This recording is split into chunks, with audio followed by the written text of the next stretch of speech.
Pues hoy voy a hacer un estudio de una pintura de Pablo Dominguez, esta en concreto, porque me interesa mucho trabajar mi pincelada.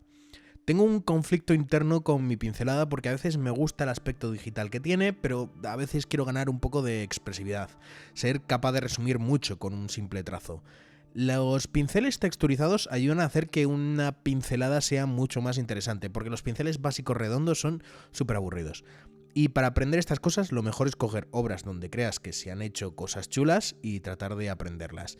Y si eso lo haces lo suficiente, pues acabarás aprendiendo. Yo en 2 años soy un máquina, ya os aviso. No estoy súper contento con el resultado final, creo que a nivel de color tampoco he conseguido todo lo que debería, pero bueno, llevo unos días muy ajetreados y al final pues fallar en cositas así no pasa nada. Por cierto, por si alguno tiene curiosidad, el lienzo tenía ese tono medio anaranjado para intentar conseguir ese aspecto de infrapintura tan tradicional.